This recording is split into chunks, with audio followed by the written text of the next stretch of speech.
Admiral Daeho Kim stood on the bridge of his flagship, looking at the massive alien station in front of him.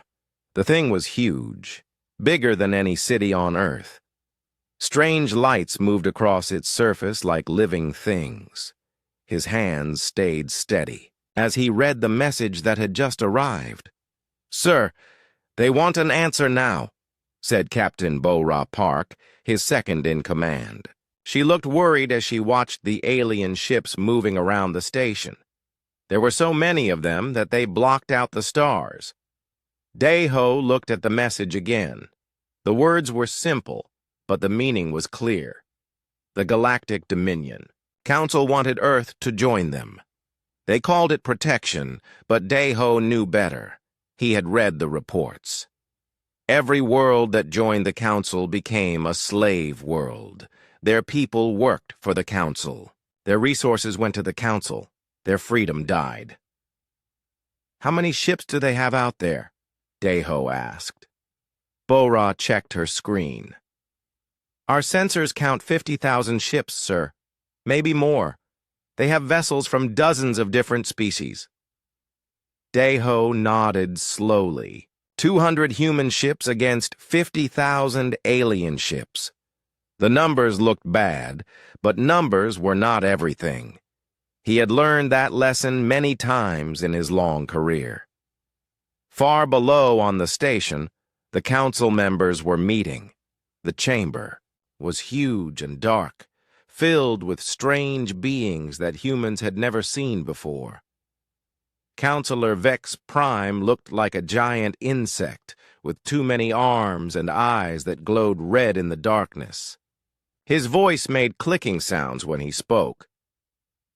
"The humans must submit," Vex Prime said to the other council members. "No species has ever refused our protection. We cannot allow this to continue." Counselor Thal 7 was different. Its body looked like it was made of living crystal that changed colors when it moved. Its voice sounded like breaking glass. "Perhaps we should try other methods first. Economic pressure, trade restrictions. We do not need to use force right away." The third council member, Neth Primary, had no solid body at all. It was pure energy that floated in the air like a small star. When it spoke, the words came from everywhere at once. "These humans are from a small world. They have primitive technology. Why do they think they can refuse us?" Vex Prime's eyes glowed brighter. "It does not matter what they think. We have ruled this galaxy for 3,000 years. No one refuses the Council." Back on Earth, Director Jae-min Lee walked into the Global Assembly building. The representatives from every nation on Earth were waiting for him. Their faces showed fear and worry. They all knew what was happening in space above their heads. Jae-min stepped up to the speaking platform. The room became quiet. Every person there knew that what he said next would decide the future of the human race. "Fellow humans," Jae-min began, his voice clear and strong. "Today we face a choice. The aliens who call themselves the Galactic Dominion Council have made us an offer. They want us to join their empire. They promise us protection and peace." Someone in the crowd shouted, "What do they want in return?" Jae-min's face became hard. "Everything. Our freedom, our independence, our right to choose our own path. They want us to become their servants, just like every other species in their empire." The crowd began to talk loudly. Some voices called for accepting the alien offer. Others demanded that Earth fight. Jae-min raised his hand for silence. "I have studied their empire," he continued. "I have seen what happens to worlds that accept their protection. The people become slaves. Their children are taken away to work in alien factories. Their resources are stolen. Their cultures are destroyed." A woman stood up in the front row. But Director Lee, they have 50,000 ships. We have only 200. How can we possibly fight them? Jaemin smiled, but it was not a happy smile. Numbers are not everything. We humans have something they do not understand. We have the will to fight for our freedom, no matter the cost. The vote was close, but the decision was clear. Earth would not surrender. Earth would not bow down to alien masters. Earth would fight. Back in space, Admiral Dae-ho received the message from Earth. He read it twice to make sure he understood. Then he called his communication officer. "Open a channel to the alien station," he ordered. "Channel open, sir." Dae-ho looked directly into the camera. He knew that alien eyes were watching him from across space. He knew that his next words would either save humanity or doom it. "This is Admiral Dae-ho Kim of the United Earth Defense Force," he said slowly and clearly. "We have received your offer. We have considered it carefully. Our answer is this." He paused for a moment, thinking of Earth far behind him.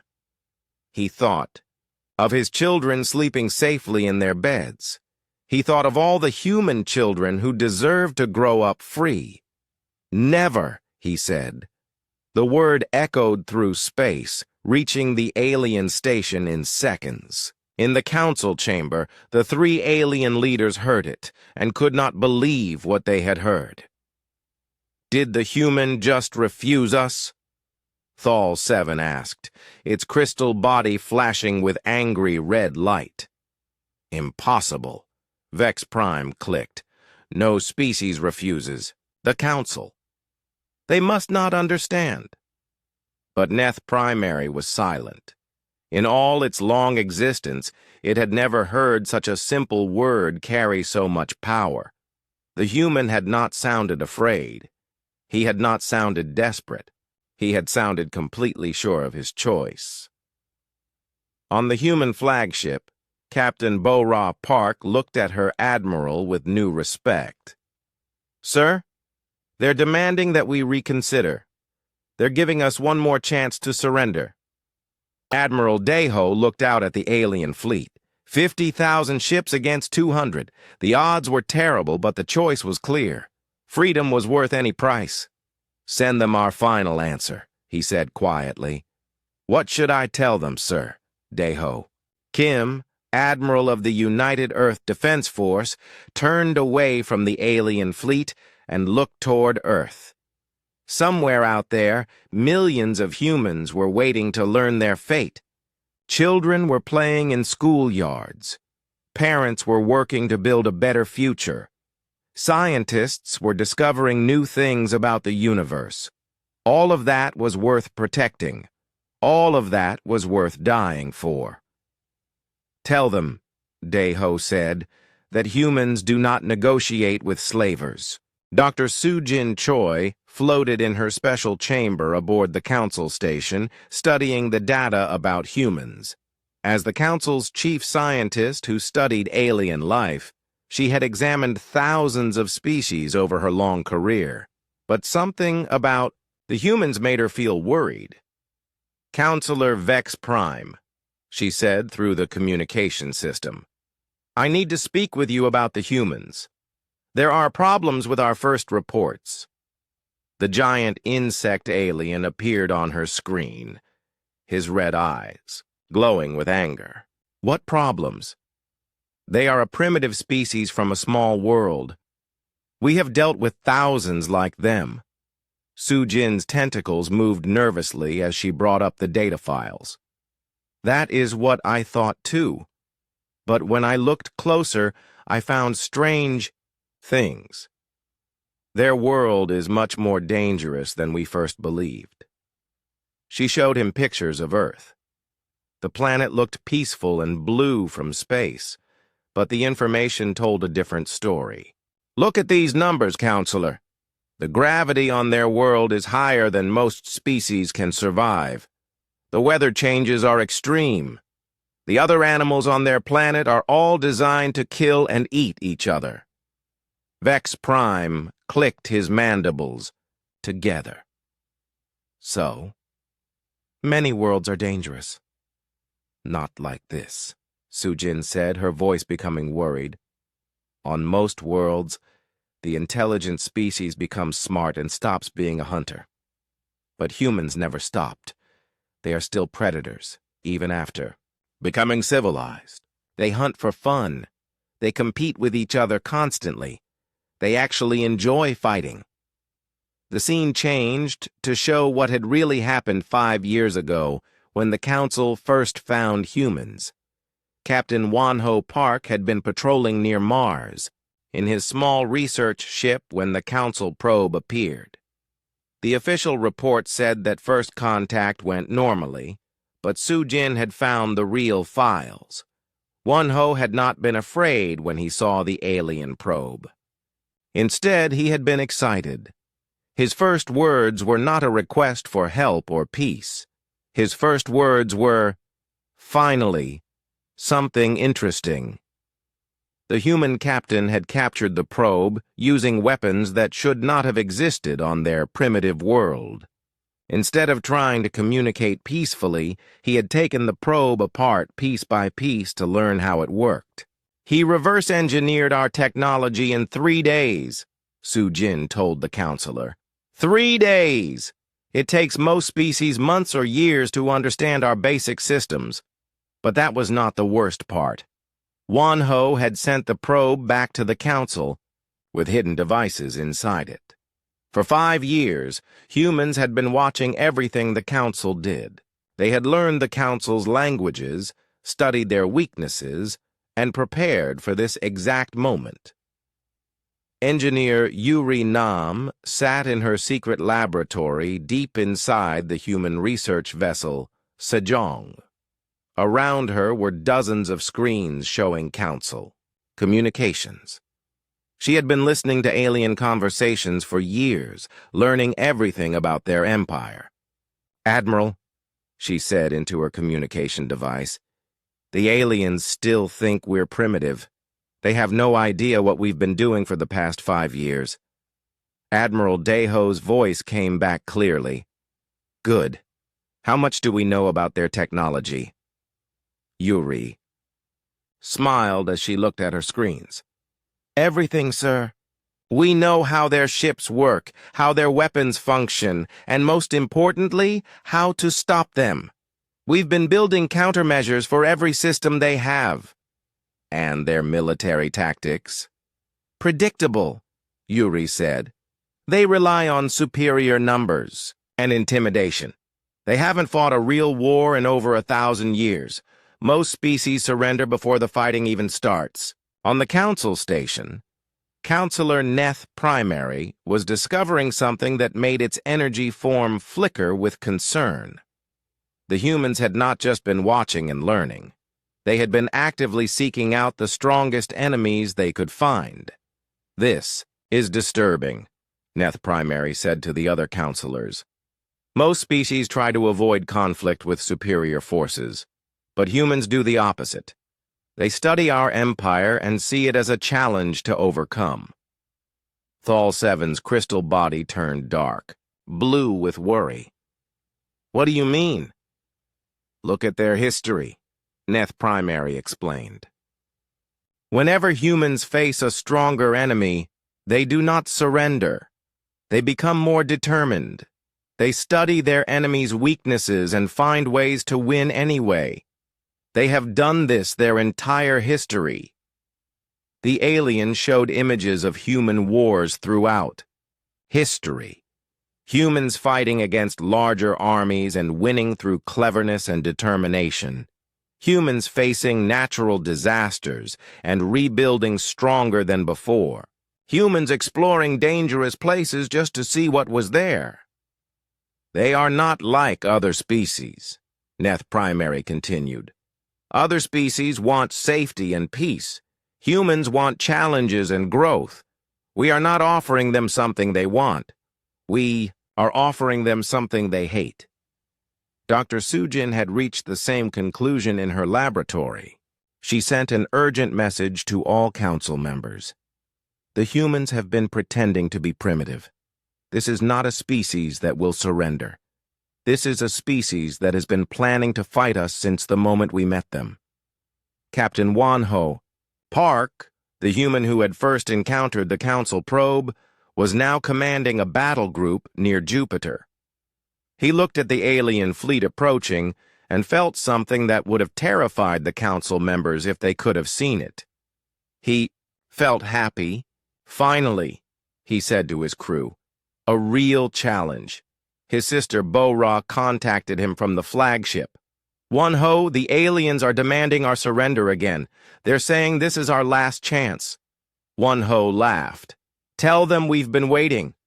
5 years for this fight. We're not going to surrender now. The Council had made a terrible mistake. They thought they were dealing with a primitive species that would be grateful for their protection. Instead, they had found a species of predators who had been studying them and preparing to hunt them. On Earth, President So-Young Lee stood in a secret facility buried deep underground. Around her, thousands of humans worked at building new warships. The facility was huge, stretching for miles in every direction. It had been under construction for 5 years, ever since the first contact with the Council. How many ships do we have ready? She asked her chief engineer. 2,000 completed, Madam President. Another 5,000 will be ready within the week. So, Young nodded. The Council thought Earth had only 200 primitive ships. They had no idea that humanity had been mass-producing advanced warships in hidden facilities around the solar system. And our allies? The Liberation. Messages have been sent to every world in the Council Empire. We've made contact with resistance groups on 47 different planets. They're ready to rise up when we give the signal. Back on the Council station, the 3 alien leaders finally began to understand what they were facing. The humans had not refused negotiations because they were stupid or stubborn. They had refused because they had been planning to destroy the Council Empire all along. This is impossible, Vex Prime clicked frantically. No primitive species could plan something like this. They are not primitive, Dr. Sujin said quietly. They never were. They have been pretending to be weak while they prepared to destroy us. And now, they are ready. Counselor Thol 7's crystal body flashed with fear. What kind of species plans a war for 5 years without showing any sign of their intentions? Neth Primary's energy form flickered as it spoke the terrible truth. The kind of species that has never lost a war, the kind that sees our entire empire as prey to be hunted. For the first time in 3,000 years, the Galactic Dominion Council felt something they had never experienced before. They felt afraid. Fleet Commander Hai-Jin Seo watched the alien armada approach through his ship's main screen. 50,000 enemy vessels moved in perfect formation, their hulls gleaming in the light of Jupiter's moons. To any normal species, it would have been a terrifying sight. But Hai-Jin smiled. All ships, this is Commander Seo, he spoke into his communication system. Today we show these aliens what happens when they threaten human freedom. Remember your training, trust your technology, and let's send them home crying, the Council. Fleet moved forward with confidence. Their ships had conquered 1,000 worlds. Their weapons had destroyed entire civilizations. They expected the small human fleet to surrender or be destroyed within minutes. They were wrong. Chief Engineer Kyung-Ho Yoon sat in his control room aboard the human flagship, watching his instruments with excitement. For 5 years, he had been developing weapons that the aliens had never seen before. Today he would finally get to test them. Sir, the alien fleet is in range, reported his assistant. Good, Kyung-Ho said, pressing a series of buttons. Activate the quantum disruptors. Let's see how they like having their molecules rearranged. The first alien ships to enter the weapon's range simply disappeared.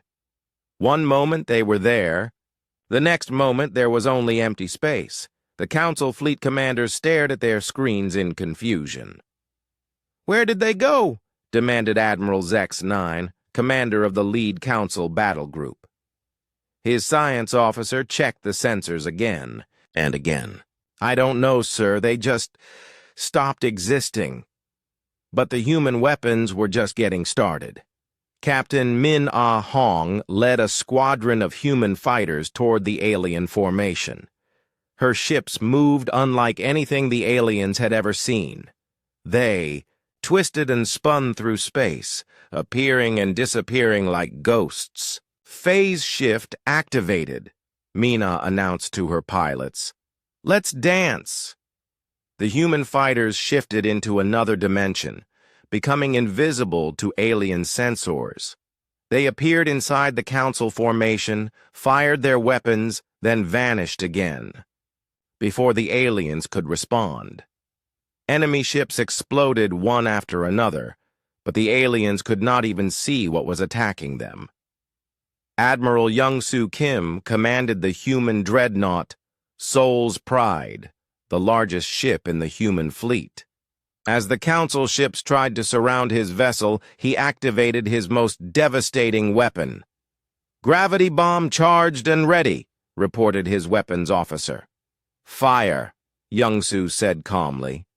The weapon created a small black hole that lasted only seconds, but that was enough. The artificial gravity well-grabbed dozens of alien ships and crushed them into a single point. The Council formation broke apart as ships tried desperately to escape the impossible weapon. Counselor Vex Prime watched the battle from his command ship and could not believe what he was seeing. His vast fleet, which had never known defeat, was being destroyed by a handful of primitive human vessels. "How is this possible?" He clicked frantically to his officers. "Our shields should protect us from their weapons." But the human weapons did not try to break through the alien shields. Instead, they turned the shields into weapons themselves.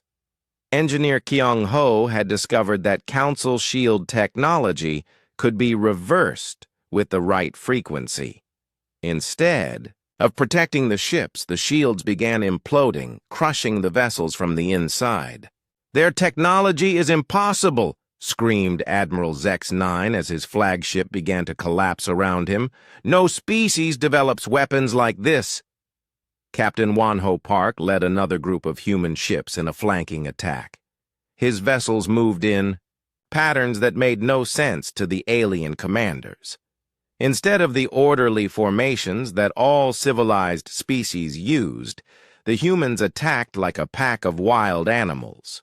"Target their command ships first," Won-Ho ordered his captains. "Cut off the head and the body dies." The human ships split up and attacked from dozens of different directions at once. Some ships came from above, others from below. Some attacked head-on, while others struck from behind. The alien fleet, designed to fight predictable enemies, had no response to such chaotic tactics. "They fight like animals," complained Counselor Thol-7 as its command ship shook from human weapon impacts. "There is no logic to their attack. Patterns." That was exactly the point. Humans had learned to fight by hunting creatures that were bigger and stronger than themselves. They had developed tactics based on confusion, misdirection, and overwhelming violence. Against the orderly Council fleet, these tactics were devastatingly effective. On Earth, President So-Young Lee watched the battle through long-range sensors. Around her, military commanders cheered as each alien ship was destroyed. But So-Young remained calm. This was only the beginning. "Release the hidden fleet," she ordered. Across the solar system, camouflaged shipyards opened their doors. Thousands of human warships, hidden for years behind false asteroid fields and fake planetary surveys, emerged into space. The Council had thought they were fighting 200 primitive vessels. They were actually facing an armada of over 7,000 advanced warships. "Impossible!" Vex Prime screamed as the new human ships appeared on his sensors. "Where did they all come from?" Dr. Sujin Choi, still monitoring the battle from the Council station, finally understood the full scope of human deception. "They have been building this fleet for years," she reported to the terrified Council members. "Everything we saw was fake. Their primitive technology, their small numbers, their weak defenses, all of it was lies." The battle near Jupiter turned into a complete disaster for the Council fleet. Their advanced technology meant nothing against weapons they had never imagined. Their superior numbers became a disadvantage as human ships picked them off one by one. Fleet Commander Heijin Seo watched as the last alien ships in his sector exploded or fled. In less than 4 hours, the humans had destroyed or crippled over 15,000 Council vessels. The rest were running away as fast as their engines could carry them. "Sir, we're receiving surrender requests from several alien ships," reported his communications officer. Heijin considered this for a moment. "Tell them they can surrender to the liberated worlds they helped oppress. We're not interested in taking prisoners." The surviving Council ships limped back toward their territory, carrying news that would shake the entire galaxy. The Galactic Sioux. Dominion Council, rulers of known space for 3,000 years, had been defeated by a species they had considered primitive. Admiral Young-Soo Kim opened a communication channel to all human ships. "Excellent work, everyone. But remember, this was just the first battle. Now we begin the real war. The real war would not be fought in space battles. It would be fought in the hearts and minds of every enslaved species in the galaxy." The humans had not just defeated the Council fleet. They had shown the entire galaxy that the Council could be beaten. Captain Mina Hong received new orders from Earth Command. "Captain, you are to proceed to the Vega system. There are 3 enslaved worlds there that need liberation." Mina smiled as she programmed her ship's navigation system. "Understood, Command. Time to free some slaves." Across the galaxy, Council-controlled worlds began receiving mysterious transmissions. The messages came in hundreds of different languages, but they all said the same thing. "This is the Human Liberation Fleet. We are coming to set you free. The age of the Council is over." On the Council station, the 3 alien leaders sat in stunned silence. Their empire, built over 3 millennia, was crumbling around them. The humans had not just refused their protection, they had declared war on everything the Council represented. "What do we do now?" Thal 7 asked, its crystal body flickering. With fear, Neth Primary's energy form pulsed weakly. "We run. We hide, and we pray that the humans are more merciful than we have been." But Vex Prime's eyes still glowed with rage. "No! We still have thousands of ships! We can still fight!" Dr. Sujin Choi looked at her sensors, watching human ships spread out across the galaxy like a plague of freedom. "Counselor," she said quietly, "I don't think you understand. The humans were never trying to survive our attack. They were using our attack to justify what they're about to do." "What do you mean?" Sujin's voice was filled with a mixture of admiration and terror. "They're going to liberate every enslaved world in the galaxy. And after what we just tried to do to them, no one will question their right to do it." The Council had made the greatest mistake in galactic history. They had given humanity an excuse to do what humans did best: Hunt down bullies and set their victims free. Intelligence analyst Hyun-Woo Park stood in the Council's Emergency Command Center, watching reports flood in from across their crumbling empire. His job had been to study enemy tactics for the Council, but now he was watching his former employers lose everything they had built over 3,000 years. "Report!" demanded Counselor Vex Prime, his insect eyes glowing with desperate fury. Hyun-Woo looked at the data streams covering his screens. "The humans are not conquering worlds, Counselor. They are liberating them, and it is working better than any military conquest could." The reports told an incredible story. Human ships were arriving at Council-controlled worlds and broadcasting a simple message: "We are here to set you free. Join us, and you will never be slaves again." Commander Yoonji Kim led the liberation force that had just reached the mining world of Kepler 438b. For 200 years, the blue-skinned Tal people had worked in the planet's crystal mines, sending all their wealth to the Council while their children starved. "This is Commander Kim of the Human Liberation Fleet," she announced to the planet below. "We know you have suffered under Council rule. We are here to offer you freedom and friendship, not conquest." The Tal planetary governor tried to maintain order, but his people were already rising up. They had heard about the human victory near Jupiter. They knew that the mighty Council fleet had been destroyed by these strange new aliens who fought for freedom instead of conquest. "The humans promise us equality," the Tal resistance leader broadcast to his people. "They show us their own government, where no single species rules over others. They offer us what the Council never did: respect." On the mining world, the Tal workers put down their tools and picked up weapons. But they did not fight the humans. They fought their Council overseers, driving them off their own world. When Commander Yoonji's ships landed, they found a planet already free and eager to join the human cause.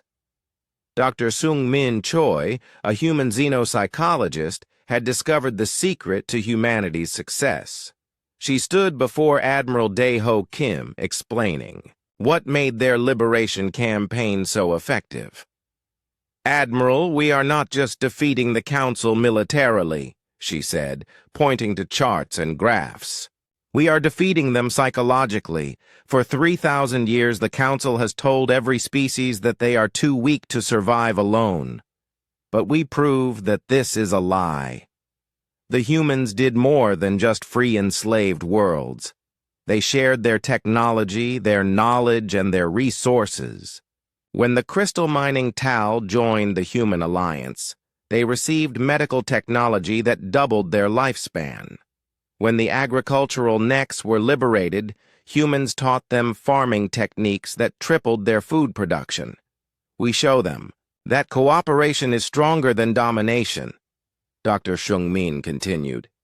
"Every species that joins us becomes stronger, not weaker. The Council cannot compete with that."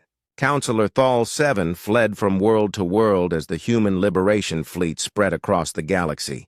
Its crystal body flickered with panic as report after report brought bad news. "The Rigel system has fallen," reported one of its officers. "The humans did not even need to fight. The local species overthrew our garrison and invited the humans to land." "What about the Vega colonies?" Thal 7 asked desperately. "Same story, Counselor. The moment the humans arrived, our control collapsed. The colonists are calling themselves the Free Worlds Federation now. The worst part was that the humans kept their promises. Every liberated world became part of a growing confederation where each species had an equal voice. Former slaves became partners. Former enemies became allies. The Council's empire was not just being conquered, it was being transformed into something better." Neth Primary tried to reach the Council's most secure fortress world, but even that stronghold was under attack. Not from human ships, but from the fortress's own population, the energy being watched in horror as its most loyal servants turned against it. "Why are they rebelling?" Neth Primary demanded of its security chief. "The humans are broadcasting testimonies from liberated worlds, Master. Our people are hearing what freedom actually means. They want it for themselves." The testimonies were devastating to Council authority. Former slaves spoke about having enough food for their children. Liberated scientists talked about researching what they wanted instead of what the Council ordered. Free artists created beautiful works instead of propaganda. Captain Bora Park led the assault on the Council's primary stronghold, the Fortress, World of Dominion Prime. The planet was defended by the Council's elite forces and surrounded by powerful defensive stations. Any normal attack would have cost millions of lives, but Bora did not launch a normal attack. "Attention, defenders of Dominion Prime," she broadcast on all frequencies. "We know that many of you are slaves, forced to fight for masters who care nothing about you. We offer you a choice. Lay down your weapons and join us, and you will be free. Continue to fight for the Council, and you will share their fate." The response was immediate. Defense stations began shutting down their weapons. Ships in the orbital fleet changed sides or simply fled. Ground-based defenders abandoned their posts and joined the rebellion that was spreading across the planet. The Battle of Dominion Prime lasted only 6 hours. The Council's most powerful fortress fell not to superior firepower, but to the simple truth that slaves would rather be free than loyal. Hyunwoo Park watched the final stronghold's defenses collapse and realized the full genius of the human strategy. "They are not just defeating the Council," he said to himself. "They are making the Council defeat itself." On the Council station, the 3 remaining leaders huddled together in their emergency chamber. Around them, their own staff were beginning to look at them with hostile eyes. Even here, at the center of their power, the human message of freedom was taking hold. "We need to evacuate," Thal 7 said, its crystal body now dim with fear. "The humans will be here soon. Where can we go?" Vex Prime clicked frantically. "Every world in the galaxy has heard their message now. There is nowhere left to run." Dr. Soo-Jin Choi, the Council's former chief scientist, had already made her choice. She approached the human Admiral Dae-ho Kim under a flag of truce, requesting asylum and offering to share her knowledge of Council technology. "Why do you want to help us?" Dae-ho asked her during their meeting. Soo-Jin's tentacles moved in a gesture of shame. "Because I have seen what my people did to the galaxy. For 3,000 years, we told ourselves that we were bringing order and peace. But we were just bringing slavery with fancy words. You humans are offering something we never did, genuine freedom." The human admiral nodded. "You will be welcome among us, Dr. Choi.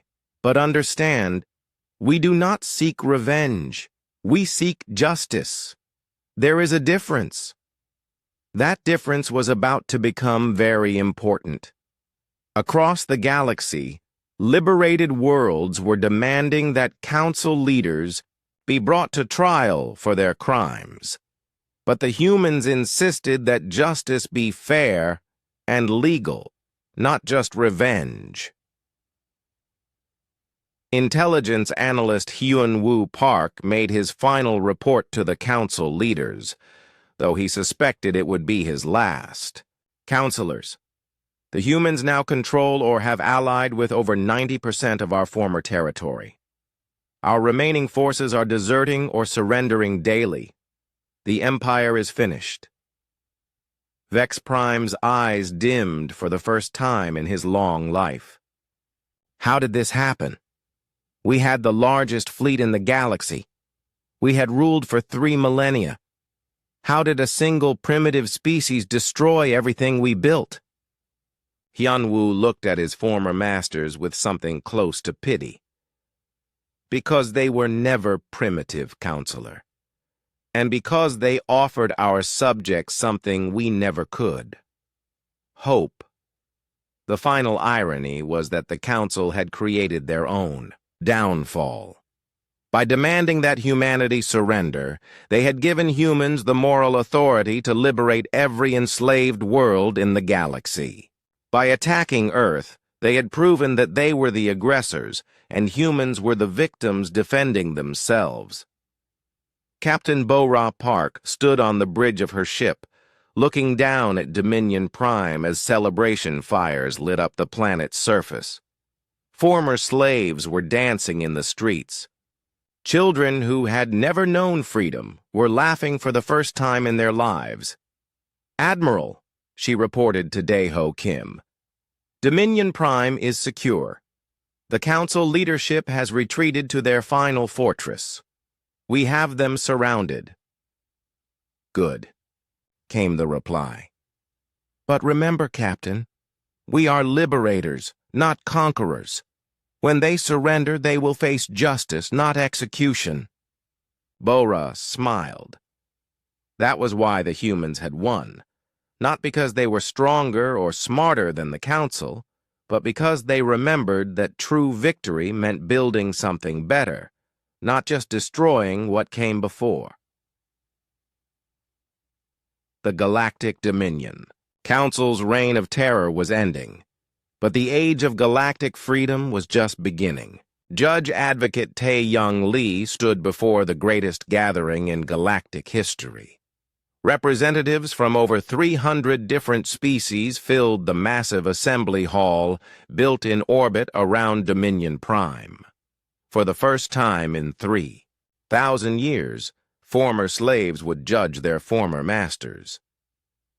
The 3 council leaders sat in the defendants area, no longer the terrifying rulers they had once been. Vex Prime's red eyes had lost their glow. Thol 7's crystal body was cracked and dim. Neth Primary flickered weakly, barely maintaining its energy form. "The Galactic Liberation Tribunal is now in session," Tae-Young announced. Her voice carried to every corner of the vast hall, and was broadcast to billions of beings across the galaxy. "Today we will hear evidence of crimes committed against freedom itself." The testimony began with Dr. Soo-Jin Choi, the former council scientist who had requested asylum with the humans. Her tentacles trembled as she spoke about the horrors she had helped enable. "For 200 years I served the council," she said, her voice filled with shame. "I told myself that we were bringing civilization to primitive worlds, but I knew the truth. We were stealing their children to work in our factories. We were taking their resources and leaving them to starve. We were destroying entire cultures because they did not serve our empire." Species after species testified about council crimes. The Tau spoke of children who died in crystal mines. The next told of famines caused by forced food exports to council worlds.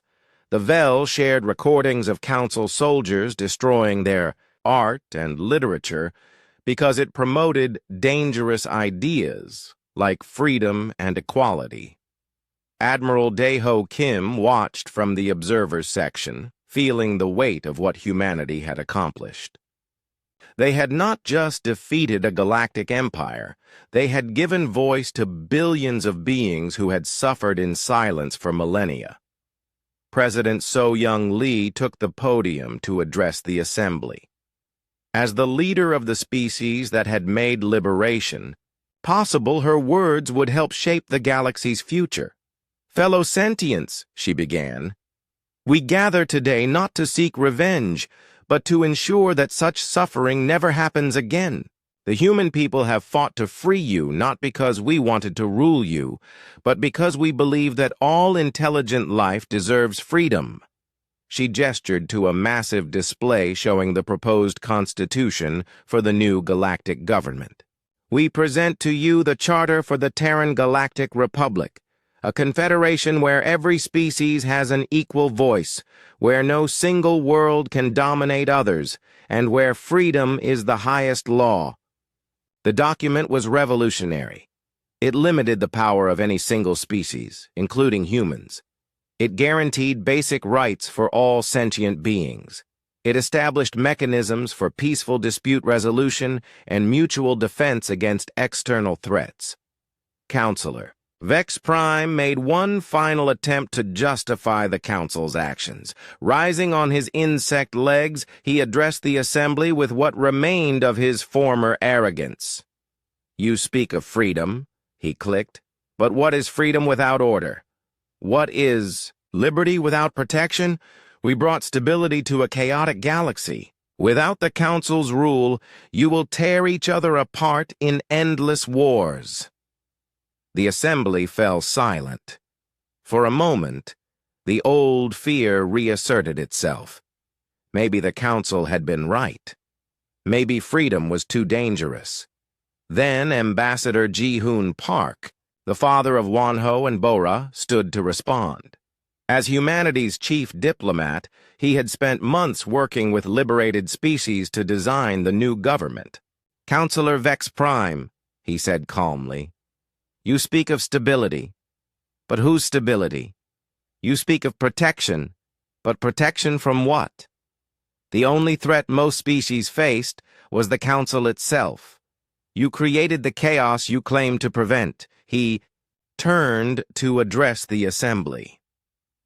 "Yes, freedom is difficult. Yes, self-governance requires work. But the alternative is slavery dressed up in pretty words.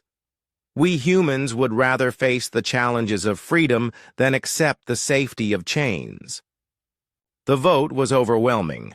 300 species chose freedom over the Council's protection. The Galactic Dominion Council was formally dissolved, and the Terran Galactic Republic was born. The sentencing of the Council leaders surprised many. Instead of execution or life imprisonment, the tribunal chose a different punishment. They would live among the species they had oppressed, working to repair the damage they had caused. They would see firsthand what their empire had done to countless worlds. Dr. Sujin Choi approached Admiral Daeho Kim after the tribunal ended. "Admiral, I want to formally request permission to study human society. I need to understand how you avoided becoming what the Council became." Daeho considered her request carefully. "Dr. Choi, humans are not perfect. We have made many mistakes. In our history, we have had wars, oppression, and cruelty. The difference is that we learned from our mistakes instead of justifying them. How do you prevent power from corrupting your leaders?" "By never giving any leader too much power," Daeho replied. "By changing our leadership regularly. By encouraging our people to question authority, even human authority. By remembering that government serves the people, not the other way around." Commander Yoonji Kim oversaw the integration process as former Council worlds joined the new republic. Each species was given time to develop their own government and choose their level of participation. Some joined immediately as full members. Others preferred observer status while they adjusted to freedom. The process was not always smooth. Some species had been slaves for so long that they had forgotten how to govern themselves. Others had conflicts with their neighbors that had been suppressed by Council rule, but the humans provided guidance and support without imposing their will. "Freedom is messy," Yoonji reported to Earth Command. "But it is honest. These species are learning to solve their own problems instead of having solutions imposed on them." Engineer Yuri Nam worked with alien scientists to share human technology freely. The knowledge that had once been hoarded by the Council was now available to everyone. Medical advances that could have saved billions of lives had been restricted to Council elites. Agricultural techniques that could have ended hunger had been used only to increase council profits. This is what the galaxy could have been all along, Yuri said as she watched former enemies working together on joint research projects.